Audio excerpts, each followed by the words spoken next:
নতুন রূপে ফিরল ঝিলিক, আঁখি ও গৌরবকে খুঁজে পাওয়ার প্রতিজ্ঞা। হ্যাঁ বন্ধুরা, এমনটাই দেখতে পাবো আমরা 2 শালিক ধারাবাহিকের আগামী পর্বগুলোতে। কে এই মুখোশধারী মানুষ, কেনই বা উঠে পড়ে লেগেছে 2 শালিকের সংসার শেষ করার জন্য?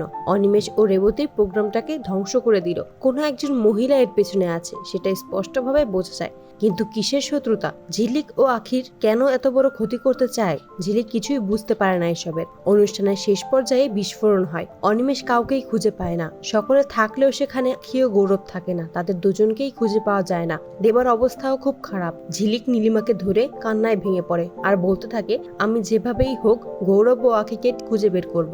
কালীপদ তখন বলে, আপনারা এখান থেকে বেরিয়ে যান, আমি সবাইকে খুঁজে নিয়ে আসি। বাইরে আসতেই অনিমেষকে জড়িয়ে ধরে কান্নায় ভেঙে পড়ে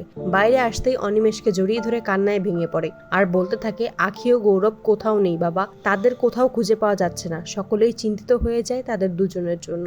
আঁখি ও গৌরবকে যে ট্রাকে করে নিয়ে যাওয়া হয়, হঠাৎ করেই ঝিলিকের সেই দিকে চোখ যায়। লক্ষ্য করে সেই ম্যাজিশিয়ানটা চলে যাচ্ছে খুব তাড়াহুড়ো করে। ঝিলিক তখন বলে, আমি হয়তো বুঝতে পেরেছি ওরা কোথায় আছে। ঝিলিক ছুটে যায় সেই ম্যাজিশিয়ানদের ট্রাকের পেছনে। ট্রাক ফলো করেই ছুটে যায় অজানা এক জায়গায়। ঝিলিক তখন বলে, আমি নিশ্চয়ই এখানেই ওদেরকে পাবো, কিন্তু এভাবে কে নিয়ে যেতে পারে ওদের? আমাদের শত্রু পিয়ারকে, কিন্তু সে তো এখন জেলে। তাহলে কোন নতুন শত্রু হলো আমাদের, এরকম ক্ষতি করতে চাইলো?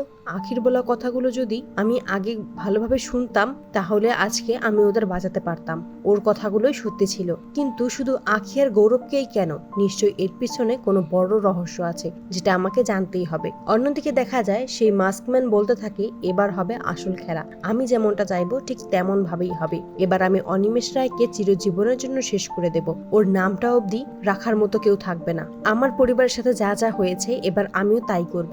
ওর পরিবারের সাথে এতদিন পর ফিরে এসেছি, খালি হাতে ফিরে যাওয়ার জন্য নয়। এবার আমি আমার প্রতিশোধ নিয়েই ছাড়বো। তো বন্ধুরা, তোমাদের কি মনে হয়, ঝিলিক কি খুঁজে পাবে? আঁখি ও গৌরব কোথায় লুকিয়ে রেখেছে সেটা কি জানতে পারবে? কমেন্টে জানাও।